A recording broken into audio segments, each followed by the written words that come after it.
Shalom, shalom, frères et sœurs en Christ. Bienvenue à la Rhapsodie du mardi 11 mai 2021. Rhapsodie écrite par le pasteur Chris Oyakilome et elle est lue pour vous par les vérités de l'Évangile. Le thème d'aujourd'hui est le sang et les témoignages. Et le verset de Apocalypse 12, verset 11, qui se lit comme suit. Ils l'ont vaincu à cause du sang de l'agneau et à cause de la parole de leur témoignage. Et ils n'ont pas aimé leur vie jusqu'à craindre la mort. Le pasteur Christ dit, la manière d'utiliser le sang de Jésus contre l'adversaire est de prendre la Sainte Seine en rompant le pain et en buvant la coupe en souvenir de lui. 1 Corinthiens 11, verset 26 dit, car toutes les fois que vous mangez ce pain et que vous buvez cette coupe, vous annoncez la mort du Seigneur jusqu'à ce qu'il vienne. Alors que vous prenez la Sainte Seine, vous proclamez, déclarez et criez à haute voix la mort du Seigneur et toutes les merveilleuses bénédictions de son œuvre rédemptrice, accomplie pour vous jusqu'à ce qu'il vienne. Par sa mort, son ensevelissement et sa résurrection, vous avez reçu une nouvelle vie et êtes parvenus en union avec Dieu. Quand il dit « Ils l'ont vaincu à cause de la parole et de leur témoignage », le mot grec traduit témoignage est marturia, ce qui signifie rapport. Jean a utilisé le même mot dans 1 Jean 5, verset 11, quand il a dit « Et voici ce témoignage, ce que Dieu nous a donné, la vie éternelle, et que cette vie est dans son Fils. » Les saints l'ont vaincu. Les saints ont vaincu l'ennemi en déclarant le rapport, c'est-à-dire leur témoignage de la vie éternelle. Quelles sont vos déclarations aujourd'hui? Apprenez à le répéter encore et encore. J'ai la vie éternelle. Je viens de Dieu et de son royaume divin. Je suis un enfant de Dieu, séparé du péché, de la défaite, du manque, de la maladie, de l'oppression et du monde. Alléluia. Vous n'appartenez pas au règne de l'échec. Vous avez droit à la protection divine, à la prospérité, à la victoire, au succès, à la liberté, à la santé divine et à toutes les bénédictions du salut. Ceci devrait être les paroles de votre témoignage. Si vous mettez la parole dans votre cœur et l'affirmez avec votre bouche, vous gagnerez toujours. Continuez à affirmer votre vie triomphante en Christ. Célébrez la vie de liberté, de victoire, de santé et de succès que vous avez en Jésus-Christ, dont le corps a été brisé pour vous et le sang a été versé pour vous conduire à la filiation avec Dieu. Alléluia. Fin du Rhapsodie. Donc le pasteur Christ nous explique ici aujourd'hui que l'une des manières d'utiliser le sang de Jésus contre l'adversaire, c'est de prendre la Sainte Seine. Parce que la Sainte Seine, en buvant la coupe et en rompant le pain, nous nous rappelons qu'il est mort pour nous, qu'il a donné sa vie pour nous, qu'il a donné son corps pour nous, son sang pour nous, comme sacrifice à Dieu. Donc lorsque nous prenons la Sainte Seine, c'est comme si nous nous rappelons à nous-mêmes et au monde entier que nous appartenons à Jésus, que nous proclamons qu'il est mort, il est ressuscité pour nous, et que c'est comme un témoignage. Mais non seulement un témoignage, mais aussi plein de choses que la Sainte Seine peut faire. Donc il explique ici que dans le verset d'ouverture qu'ils l'ont vaincu par le sang de l'agneau, à cause du sang de l'agneau et de leur témoignage. Donc lorsque vous prenez la Sainte Seine, c'est aussi un témoignage pour dire que Jésus est mort, il est ressuscité pour nous et que nous sommes dans cette alliance qu'il a fait avec Dieu, cette merveilleuse alliance qui est encore plus meilleure que la première alliance. Il dit que nous devons être conscients de qui nous sommes en Christ. Nous devons être conscients que l'alliance que Dieu a faite avec Jésus, c'est une alliance éternelle qui nous donne la vie éternelle.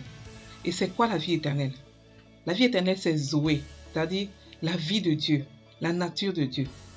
Et cette nature-là, elle est soumise à aucune oppression, aucune contrainte. Cette nature-là, elle est remplie de protection, elle est séparée du péché, elle n'a pas de maladie, elle n'a pas de manque, elle n'a pas d'oppression, elle n'échoue pas. Il faudrait que les chrétiens puissent comprendre que le corps de Christ doit devenir mature. Le corps de Christ doit comprendre que nous sommes différents. Nous sommes un peuple mis à part. Nous sommes des sacrificateurs. Nous avons la nature de Dieu. Et avant nous, Dieu n'a jamais créé quelqu'un qui a sa nature, comme nous l'avons actuellement. C'est vrai qu'il a créé Adam à son image. Mais en Adam, il n'a pas mis son esprit qui est dedans, qui est avec lui tout le temps, comme nous avec l'esprit de Dieu. Nous avons le Saint-Esprit en nous, qui nous sanctifie tout le temps, parce qu'on l'appelle le Saint-Esprit. Par son nom seul, on sait qu'il nous sanctifie. Nous l'avons en permanence. Dans le temps de Moïse et autres là, le Saint-Esprit venait et puis il repartait. Maintenant, lorsqu'il vient, il est là tout le temps. La Bible dit qu'il est venu, il n'a pas encore reparti. Il est avec nous tous les jours. Tous les jours. Donc, rien que pour le Saint-Esprit, c'est-à-dire que s'il n'y avait même pas toute cette alliance-là, si le Saint-Esprit était seulement en nous, on était déjà des vainqueurs. Mais la Bible dit qu'on est plus que ça. On est plus que vainqueurs. C'est-à-dire que la victoire même, le pala n'a pas encore commencé. On est déjà vainqueurs. Donc, on est plus que vainqueurs. Donc, l'échec et tout ça ne doit pas être notre partage. Mais pour que vous puissiez arriver à cette compréhension, il faudrait que la parole soit méditée. Il faudrait que vous ayez un réma de qui vous êtes. Et pour ça, vous devez étudier les paroles. Mais vous devez d'abord avoir cette information-là, que vous n'êtes pas n'importe qui. Vous n'êtes pas des victimes. Vous êtes des victorieux. C'est votre nature. Vous n'avez pas mérité cela. Vous êtes né comme ça en Christ. Vous êtes né dans la liberté, dans la victoire, dans la santé, dans le succès. Et c'est pour ça que Jésus-Christ, c'est pour ça que son corps a été brisé pour nous. Et son sang a été versé. Pour nous conduire à l'union avec Dieu. Cette union-là qui n'a jamais existé avant nous, qui n'a jamais existé avant Jésus. Une union de père à fils, de père à enfant. Dans l'Ancien Testament, Dieu a montré toutes ses caractéristiques par ses nombreux noms. Jéhovah Jireh, Jéhovah Nassa, Nissi, toutes les Jéhovah. Mais dans le Nouveau Testament, il s'est montré comme étant le Père. Nous sommes les enfants de Dieu. Nous avons une meilleure alliance que l'alliance que les Juifs ont fait avec Moïse, à travers de Moïse avec Dieu. Nous sommes dans la nouvelle alliance, une alliance excellente. Donc, à cause de ça, Dieu nous aime de manière particulière. La Bible dit, les derniers seront les premiers. Ce que les gens ont fait, ce que les gens ont fait dans la Bible avant, ce que nous on peut faire maintenant est encore plus grand que ce qu'ils ont fait avant. Parce que nous, on a des outils qui sont un peu plus modernisés. On a l'internet, on a beaucoup de choses qui font que on peut faire de grandes choses. On peut arriver là où on peut arriver, rêver, même là où les gens n'ont jamais imaginé rêver. Nous sommes précieux aux yeux de Dieu à cause de ce qu'il a fait, à cause du sacrifice qu'il a fait pour nous. Il a fait un grand sacrifice. Il s'est séparé de son fils. Il s'est séparé de sa parole. Dieu et sa parole font un. Il s'est séparé de sa parole. Il s'est séparé de sa parole à cause de nous. Rien que pour que nous puissions avoir accès à lui. Donc ne vous minimisez pas. Que le péché ne soit pas quelque chose qui vous fatigue, mais qui vous... Non. La Bible dit qu'on a vaincu le péché. Vivez votre vie tranquillement avec votre relation avec Dieu. Celui qui vit avec sa relation, celui qui a sa relation avec Dieu, celui qui vit selon l'esprit, ne pêche pas. C'est la Bible qui le dit. Donc vivez selon l'esprit. Développez votre homme intérieur par la prière, par l'évangélisation, par la méditation, par l'étude biblique, par la visualisation, par la prophétie, par la confession. Entraînez votre esprit intérieur. Voilà. On va maintenant faire la confession. On répète après moi.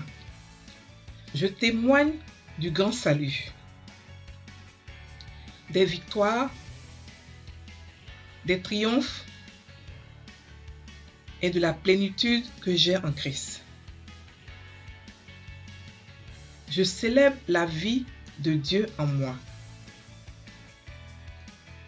la liberté, la victoire, la santé